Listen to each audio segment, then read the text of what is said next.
du suivi. Et en quelque sorte, la question, c'est pas simplement de suivre, c'est comment est-ce qu'on crée aussi les conditions d'une régulation. Parce que comme tout le monde bouge, et que ça part, vous l'avez constaté, hein, chacun a un petit peu sa potion magique, et la question du cap collectif, c'est un vrai sujet pour moi. Comment finalement, autour de la donnée, on arrive à créer peut-être quelque chose d'un peu plus objectif en jouant sur ces niveaux de partition. Donc voilà, nous, la donnée, c'est vraiment un élément important. C'est un outil de massification des interactions et des échanges. Moi, je crois que vraiment, il ne faut pas sous-estimer cet aspect-là. Et donc, on essaye modestement d'avancer là-dessus. Et donc, je vois pas mal d'acteurs ici qui ont des données en grande quantité. Essayons d'avancer sur ces sujets, s'il vous plaît, parce qu'on ne se rend pas service à les garder simplement sur nos serveurs et à dire que, bon, quand même, c'est des données compliquées. Bien, merci beaucoup, Monsieur Robin. Bien, Monsieur Ambert, Monsieur Robin, on va passer à la séance de questions dans la salle. Allez-y, il y a quelqu'un qui vient vers vous.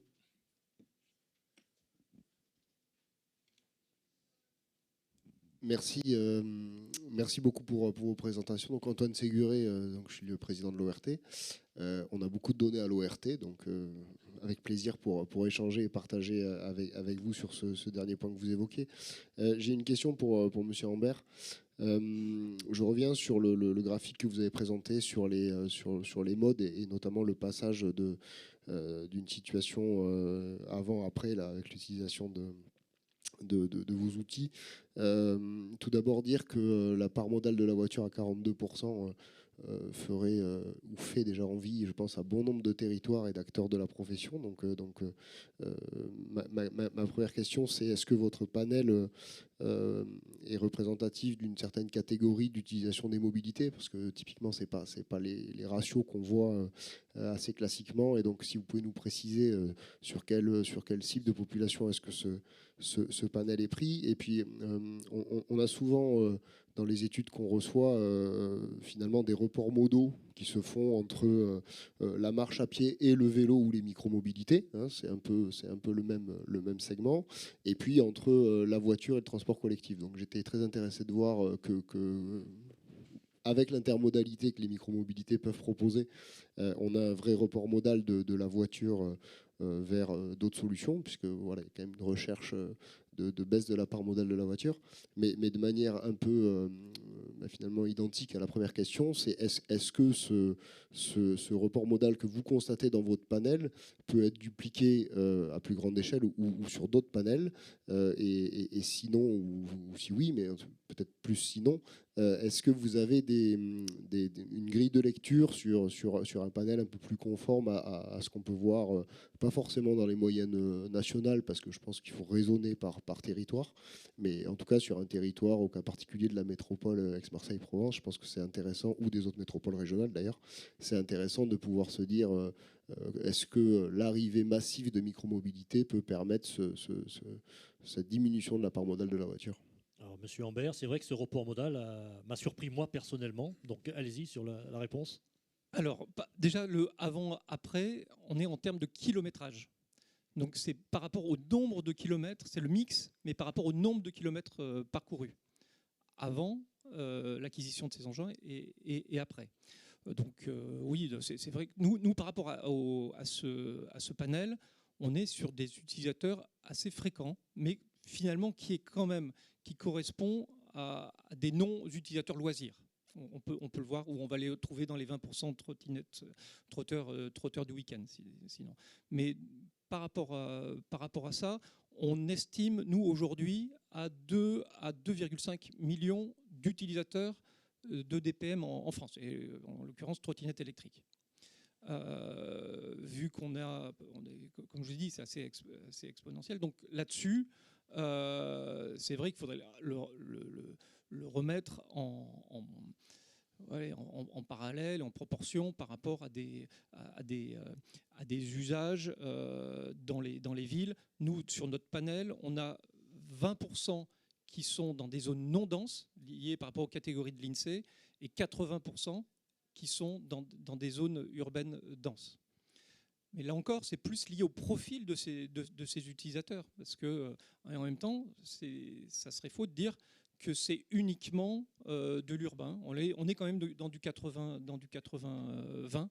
Donc on vient de refaire ce calcul-là, parce que je sais qu'on a aussi l'association des maires ruraux de France qui serait intéressée pour aller plus loin par rapport à ces offres, en tout cas une compréhension dans des zones peu denses. Alors aujourd'hui, nous on avait été aussi contactés par la mairie de Paris qui aurait été intéressée de faire un zoom sur l'Île-de-France en particulier. Nous, aujourd'hui, ce panel, c'est sur toute la France. Alors, par exemple, l'Île-de-France, je crois que c'est 34%, donc c'est sans doute voilà, c'est peut-être un peu surproportionné, mais on est quand même sur toute la France, sur toutes les zones denses, non denses. Donc voilà. Mais c'est vrai que moi, en termes de personne d'études, je trouverais vraiment très important de faire ensuite des zooms par agglomération, par exemple. Là, aujourd'hui, nous, Mobiprof, on souhaiterait le faire en faisant des zooms par zone régionale. Et donc ça, c'est vrai que ça permettrait de voir des différentiels éventuellement d'une région à une autre. Parce qu'on s'aperçoit que c'est quand même beaucoup lié quand même aux agglomérations en premier. Mais c'est vrai que la topologie aussi d'un territoire peut avoir son importance par rapport à l'usage ou pas de ces engins et du report modal. Ouais. Et le climat également, je suppose. Oui. Enfin, Macloufé de Real Paca. Je vais prolonger donc la question. Je veux savoir si j'ai bien compris. L'avant-dernier slide. Donc, Rapprochez le micro, s'il vous plaît. L'avant-dernier slide, donc il y a moins 18, enfin il y a 18 qui viennent de la voiture vers, donc on a perdu 18, donc des pratiques qui sont de la en termes voiture. de kilométrage. Tout à fait, oui. Quand j'additionne le transport collectif, plus la marche, plus les vélos, donc si j'ai bien compris, 14, 5, 3, donc on perd 22 par rapport aux 18. Donc ça veut dire que le gisement, ou plutôt le report qui est effectué, est beaucoup plus de la part modale, massifiée et actif que de la voiture solo. C'est ça? Vous avez 14, 5 et 3. La voiture, c'est, je crois, on a à peu près moins 18 points. Oui, c'est ça. Et l'autre, c'est 22. 22, donc du coup, on perd beaucoup plus sur le déplacement et en même temps, vertueux et massifié. Est-ce que j'ai pas marqué, enfin vous le voyez là, tout à l'heure, on gagne aussi sur, par exemple, le train. On est dans la marge d'erreur, mais on a plus de points. C'est-à-dire que les utilisateurs de train, plutôt longue distance, on va dire les plus de 50 km, oui, vont plus utiliser le train qu'auparavant. Oui, ça, j'entends bien, c'est parce qu'il y a l'intermodalité. Exactement. Et ça se confirme dans le deuxième slide, c'est que ceux qui perdent leur contrat, enfin leur abonnement de transport, plus leur vélo, est plus nombreux que ceux qui se délaissent de leur voiture. Enfin, ça m'inquiète en fait. J'entends. On a compris. J'entends. En même temps, nous là, c'est un constat. Par rapport à ça, c'est vrai que beaucoup, c'est aussi une modalité alternative en disant je ne souhaite plus être pris dans les engorgements, dans les encombrements, et que je souhaite trouver une solution alternative. Donc plus de liberté, et donc c'est leur choix.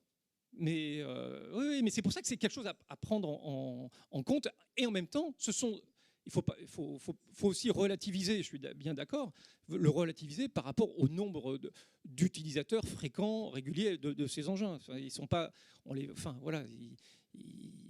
prennent pas possession des villes. Enfin, on va dire qu'ils sont à 3% aujourd'hui. Enfin, voilà, on est dans ces 3 à 4%. Enfin, je veux dire, c'est pas. Voilà. Allez-y. Bonjour, Manuel Cordolet, donc l'OMAC. J'avais une question sur les données de manière plus générale, parce que je vois bien toutes les interventions et tous les efforts que peuvent faire les différents intervenants au niveau local.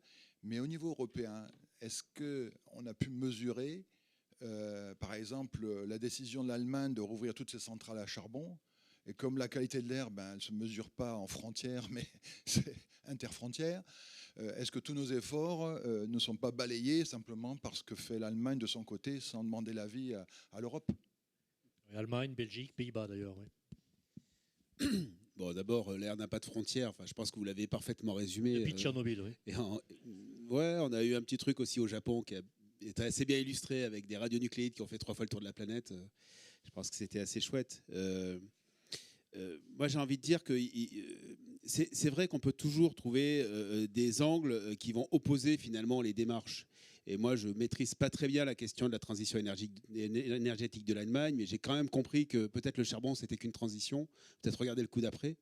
Ceci étant, bon, nous, on est régional, et donc on se rend compte que, au fond, la donnée, hein, pour revenir à votre question, elle permet de mettre de l'intelligence, au fond, là où aujourd'hui, on est sur des slogans. On est sur des slogans quand on dit ne faut pas prendre sa voiture et trouver les modes alternatifs, y compris aller prendre la trottinette. Au fond, tout ça, c'est une affaire de contexte, de moment, de cohérence par rapport aussi à une politique de transport et de mobilité. Voilà. Et donc, et je crois que déjà, il y a plein de gens qui font ça sur la mobilité. Hein. Je n'apprends rien à personne, j'imagine. Mais nous, on a une particularité, c'est qu'en amenant la question de l'air, on vient peut-être amener quelque chose d'un peu fédérateur. Si on passe le côté un peu anxiogène, hein, c'est que quand on veut agir pour la santé de ses enfants, par exemple, dans une école et autour d'une école, posons la mobilité comme un des sujets, et c'est loin d'être le seul. Si on le fait pour l'air des enfants, on peut peut-être arriver à trouver un endroit où on se met d'accord. Et je pense qu'on a besoin comme ça de créer des endroits où on crée de la discussion, on travaille ces fameux écosystèmes, et en partant pas simplement de grandes injonctions, mais évidemment de la réalité locale, et avec quelque chose qui a du sens. Et de ce point de vue, la donnée, elle est centrale, parce que si on ne se met pas d'accord sur un état des lieux, des trajectoires, un suivi objectif de ce qui avance ou ce qui n'avance pas, parce que voilà, en dehors des grands discours, on sait bien que derrière, il faut aussi regarder la réalité. On n'avance pas beaucoup. Et voilà, c'était un peu le sens de mon message, et on le voit pour l'école, par exemple, c'est un modèle fantastique. On travaille sur les programmes d'engagement. Bon, en fait, aujourd'hui, il y a plein de gens qui veulent faire des choses autour des écoles pour... il y a les rues scolaires, hein, pour limiter la circulation automobile, ainsi de suite. Mais si on allie ça avec quelque chose qui part de l'intérieur de l'école, et il ne faut pas le faire sans, parce qu'évidemment, sinon on crée une attente qui est un peu déceptive, on peut avoir une dynamique extrêmement intéressante. Je ne sais pas si je...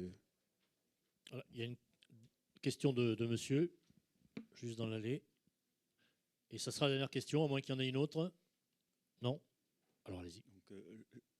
Jean-Christophe Leydé, conseiller régional, et je vais plutôt intervenir en rebond de Mustapha Makloufi, là, de l'État.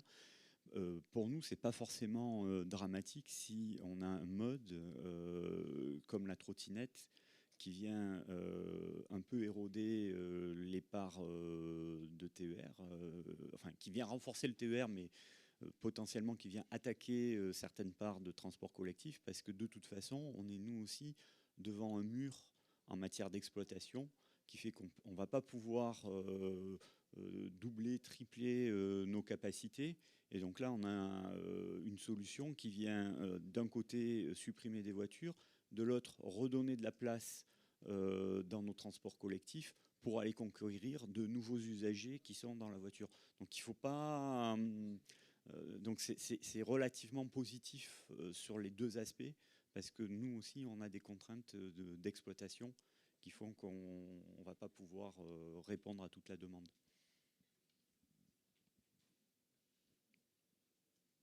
Donc pas de questions. On s'arrête.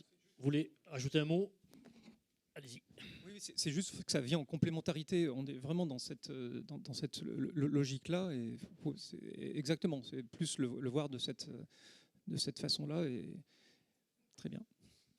Donc merci à vous deux. Je vous rappelle